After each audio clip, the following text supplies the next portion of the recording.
तो हेलो दोस्तों, तुम्हारा भाई फिर से लेकर आ चुका है एक ऐसी स्टोरी जिसको सुनने के बाद आप डर जाएंगे। तो चलिए स्टोरी को शुरू करते हैं।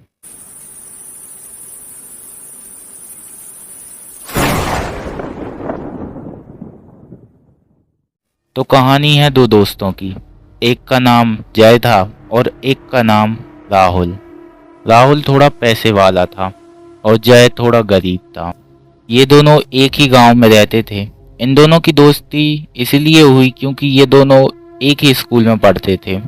स्कूल खत्म होने के बाद राहुल चला गया शहर को पढ़ने के लिए और जय अपने गांव में ही पढ़ता था क्योंकि गांव में ही एक कॉलेज था। इन दोनों की ग्रेजुएशन कंप्लीट हुई और राहुल अपने गांव को आया। एक दिन सुबह के समय राहुल टहल ही रहा था कि उसे जय दिखा। उन दोनों ने थोड़ी बहुत बातें की। क्या चल रहा है, कैसा चल रहा है, क्या काम कर रहे हो, क्या नहीं, ऐसी ही बातें करते रहे। कुछ टाइम बाद राहुल ने कहा कि कॉलेज तो हो गया है, तुम्हें नहीं लगता कि अब हमें कहीं घूमने के लिए जाना चाहिए? जय ने कहा, हाँ घूमने का तो मुझे भी मन कर रहा है, लेकिन मेरे पास अभी उतना बजट नहीं है। वैसे भी अभी मेरी कॉलेज की पढ़ाई ख़त्म हुई है। राहुल ने कहा, टेंशन मत ले, तेरा सारा खर्चा मैं उठा लूँगा। जय ने फिर भी मना किया, लेकिन राहुल ने कैसे न कैसे करके उसे मना ही लिया। जय ने कहा, ठीक है, मुझे अपने माता पिता से परमिशन लेनी होगी। राहुल ने कहा, ठीक है, मैं भी अपने मम्मी पापा से ले लेता हूँ, तुम भी अपने मम्मी पापा से ले लो। राहुल गया अपने घर और उसने माता पिता से परमिशन ली। पिता ने कहा कि चलो ठीक है, चले जाओ, लेकिन ज़्यादा दूर मत जाना, क्योंकि एक तो तुम्हारा खर्चा भी डबल है और ऊपर से तुम कार भी ले जाओगे। राहुल ने कहा, लेकिन यहीं अगल बगल में मैं अगर जाऊंगा तो मज़ा नहीं आएगा। राहुल के पिता ने बड़ी सख्ती से कहा कि कहीं पर भी जाओ, लेकिन हमारे प्रदेश से बाहर नहीं जाने चाहिए। राहुल को मानना ही पड़ा। अब बारी जय की थी। जय ने सारी बातें अपने माता पिता के सामने रखी। तो पिता ने कहा कि खर्चा क्या तेरा बाप देगा? जय ने यह भी बताया कि सारा खर्चा राहुल करेगा। तो पिता ने कहा, अच्छा अच्छा ठीक है, चले जाओ। वे दोनों निकल लिए घूमने के लिए एक सिटी की तरफ, जिसका नाम मैं आपसे नहीं बता सकता। जहां पर पहुंचने के लिए उन्हें एक दिन और एक रात का सामना करना पड़ेगा। जय ने कहा, ट्रेन से चलते हैं। तभी राहुल ने कहा कि एंजॉय करते हुए जाएंगे, हम कार से चलेंगे। जय ने कहा, ठीक है, चलो कार से ही चलते हैं। वो दोनों चल दिए अपनी प्लेस की तरफ। वो दोनों शाम के समय निकले। चलते चलते वो एक दो गांव लग गए और जब तीसरा गांव आया तो उस गांव से पहले एक सुनसान रास्ता था जिसके चारों तरफ पेड़ ही पेड़ थे। ये दोनों जा रहे थे मस्ती में, गाना चलाते चलाते। अंधेरी रात, सुनसान सड़क और इन्हीं की कार चल रही है, चारों तरफ कोई भी नहीं। तभी सामने से एक वृद्ध व्यक्ति ने इन दोनों से लिफ्ट मांगी। वो सामने ही खड़ा था। जय ने कहा, गाड़ी मत रोकना, कुछ भी हो सकता है, ये चोर डकैत भी हो सकते हैं। राहुल ने कहा, अरे चल तो देखते हैं, वो बेचारा बुजुर्ग और इतने घने जंगल में है, हमें उसकी मदद करनी चाहिए। अगर उसे किसी जीव जंतु ने नुकसान पहुंचा दिया तो? जय के मना करने के बाद भी उसने गाड़ी रोक ही दी। जय ने पूछा, क्या हो गया दादा? बुजुर्ग व्यक्ति ने कहा कि बेटा, मुझे कुछ कदम की दूरी तक छोड़ दो, आपका उपकार होगा। जय ने कहा, ठीक है, आप आगे ही बैठिए, मैं पीछे चला जाता हूँ, जिससे कि अगर ये व्यक्ति कोई चोर डकैत हो तो लाभ ना उठा पाए। इसीलिए जय पीछे बैठ गया और वृद्ध व्यक्ति को आगे वाली सीट पर बैठा दिया। राहुल ने गाड़ी बढ़ा ली। गाड़ी चल रही है और राहुल उस वृद्ध व्यक्ति से बात करने की कोशिश करता तो वो व्यक्ति कुछ भी नहीं कहता। जय को तो पक्का शक हो गया था कि ये शायद कोई डकैत ही है। अब जय राहुल से भी नहीं कह सकता था। कुछ दूर पर चलने के बाद उस वृद्ध व्यक्ति ने कहा कि मुझे यहीं पर छोड़ दो। राहुल ने सोचा, एक तो ये मुझसे बात नहीं कर रहा था और ऊपर से ये कह रहा है कि मुझे यहीं पर छोड़ दो, और यहाँ पर तो कोई घर भी नहीं है, पक्का ये डकैत ही है, झाड़ियों में इसके आदमी ही छुपे होंगे। उसने गाड़ी को बिल्कुल भी नहीं रोका और आगे बढ़ाता गया और कुछ ही दूर पर जाने के बाद उसने गाड़ी को रोक दिया। वो वृद्ध व्यक्ति उतरा और जाने लगा। अभी उन लोगों की गाड़ी रुकी ही थी। कुछ दूर तक चलने के बाद वृद्ध व्यक्ति गायब हो गया। जय ने कहा, देखा तुमने? राहुल ने कहा, मुझे तो डर लग रहा है। जय ने कहा, तो बैठा क्यों है, भगा ना जल्दी। राहुल ने तुरंत ही गाड़ी स्टार्ट की और भगा दी। वो गाड़ी बहुत तेजी से भगा रहा है, ना आए देखता ना बाएं। अगल बगल पेड़ थे और उन दोनों को पल पल में ऐसा लग रहा था कि कोई उन पेड़ों के पीछे छुपा हो और उन्हें देख रहा हो। तभी उनको एक आवाज़ आई और वो आवाज़ थी छत की, जैसे मानो कोई छत पर कूदा हो। वे दोनों डरे हुए। जय ने कहा, भाई सुनाई दिया तुझे? राहुल ने कहा, बहरा नहीं हूँ, मुझे भी सुनाई दे रहा है।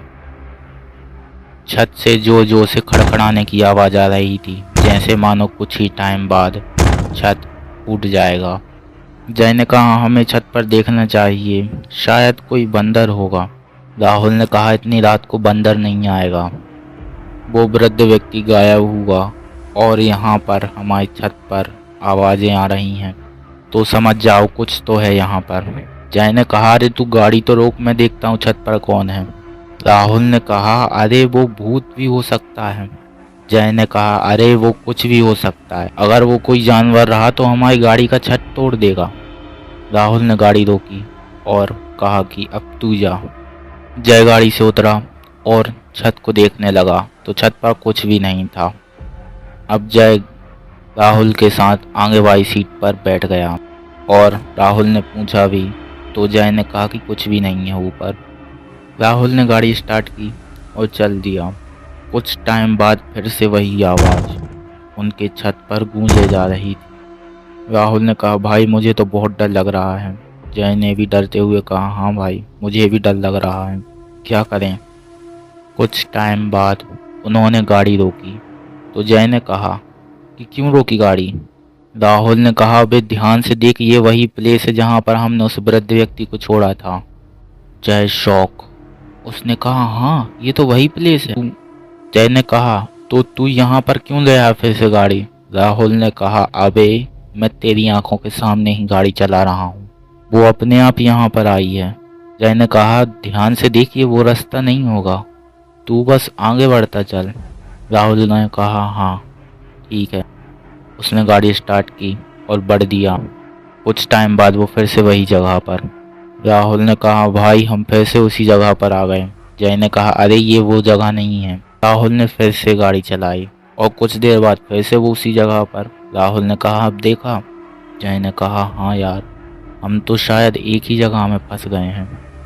जय ने कहा, अभी यहीं पर रुको, कहीं पेट्रोल खत्म ना हो जाए। तो राहुल ने कहा, अबे तुझे मजाक की सूझ रही है?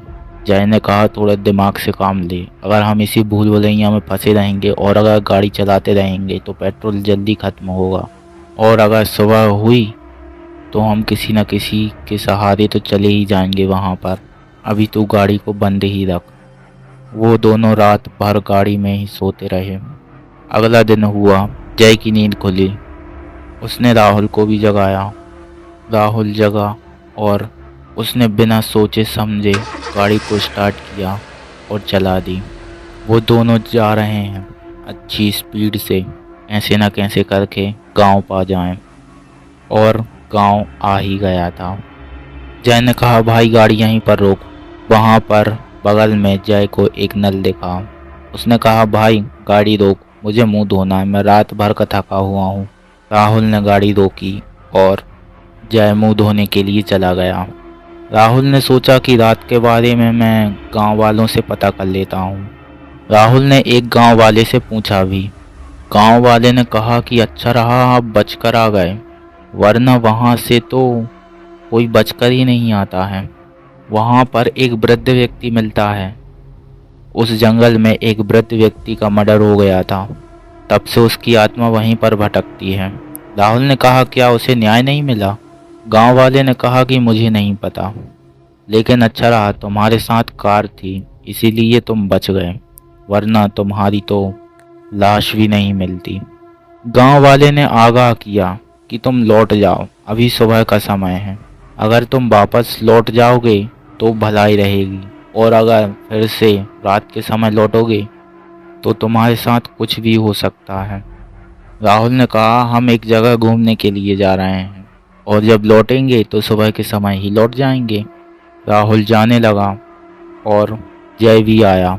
जय ने पूछा कि क्या कह रहे थे वो। राहुल ने सारी बातें बताई। जय ने कहा, अभी भी वक्त है, हमें लौट जाना चाहिए। राहुल ने कहा, अरे तू टेंशन मत ले यार, कुछ भी नहीं होगा हमें। वो दोनों गए उस शहर को घूमने के लिए।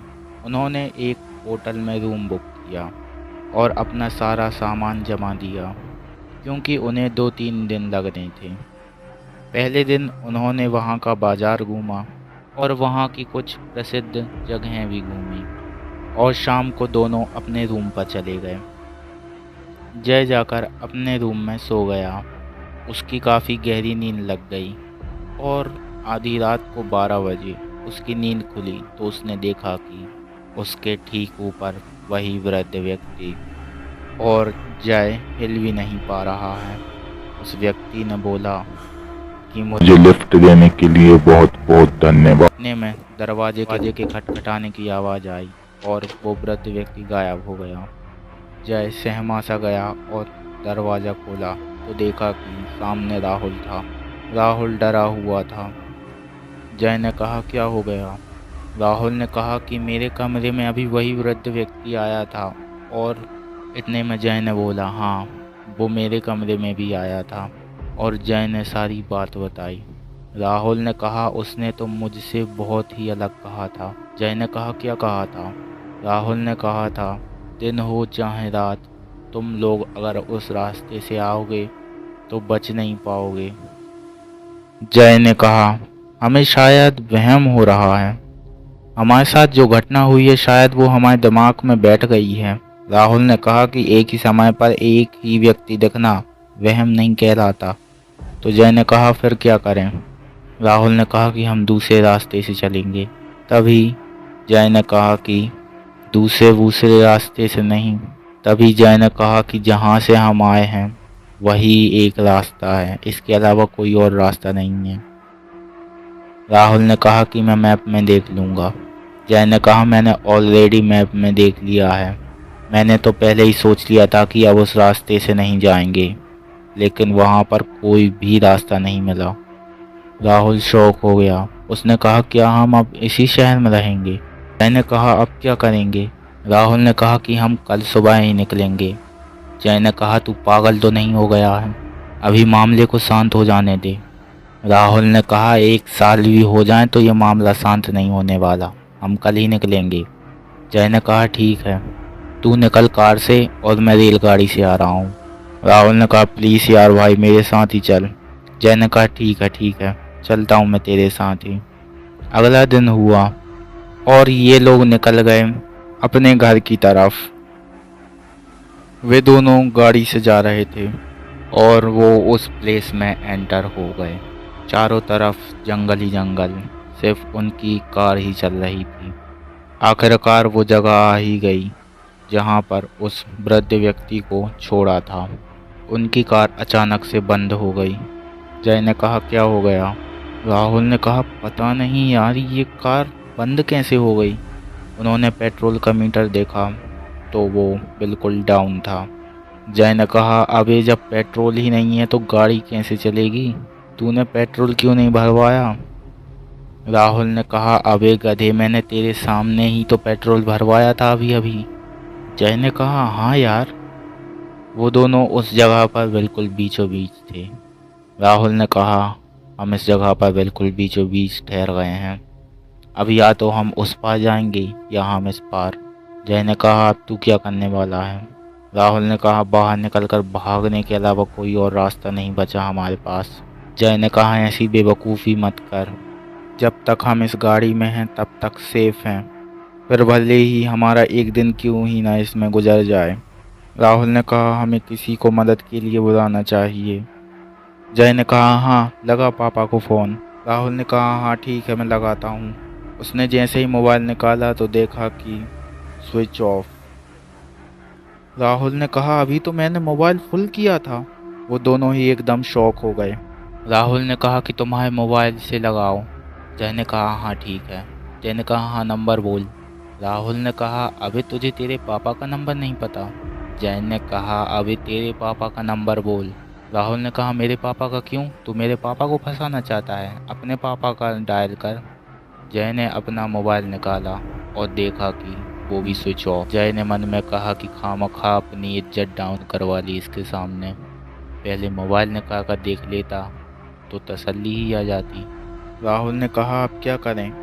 जय ने कहा अबे मेरे सिर पर बैठ जा।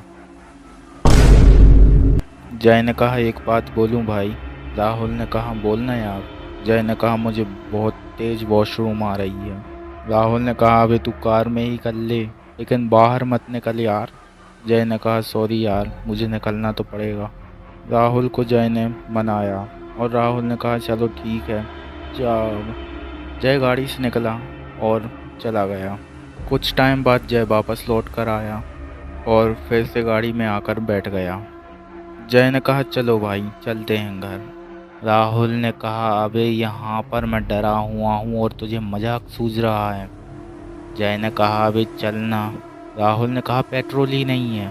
जय ने कहा अबे एक बार देख तो ले। राहुल ने मीटर देखा तो फुल पेट्रोल। राहुल शॉक। कुछ टाइम पहले पेट्रोल था लेकिन बाद में नहीं था, और जब पेट्रोल था तो वो शो नहीं कर रहा था, और जब शो नहीं होना चाहिए जब वो शो कर रहा है। अरे यार, लेकिन एक सेकंड, जय को कैसे पता चला और वो इतना बेझिझक होकर कैसे बोला? राहुल समझ गया कि उसके साथ जय नहीं, जय के अंदर वो वृद्ध व्यक्ति बैठा है। राहुल ने कहा चलो ठीक है, कम से कम गाड़ी तो स्टार्ट होगी। और उसने गाड़ी स्टार्ट की और बढ़ा दी आगे। वो गाड़ी को अच्छी स्पीड में चला रहा था। कुछ ही देर बाद गांव आने ही वाला था। गांव आ ही गया था कि जय ने कहा रुको अभी। राहुल ने कहा क्यों रुको अभी? जंगल की सीमा से गांव की सीमा आ ही गई थी। जय ने कहा रुको अभी। राहुल ने गाड़ी तेज कर दी। जय चिल्ला चिल्ला कर कह रहा है रुक जा अभी, रुक जा।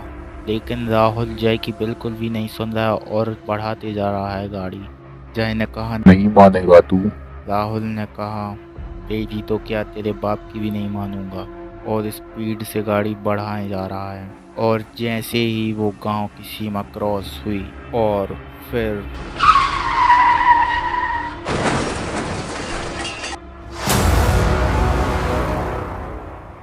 इस एक्सीडेंट में राहुल की जान चली गई और बचा सिर्फ जय। वो भी गंभीर रूप से घायल हो चुका था। जय ने सारी बातें अपने घर वालों को बताई, लेकिन ये कहानी अभी ख़त्म नहीं होती है।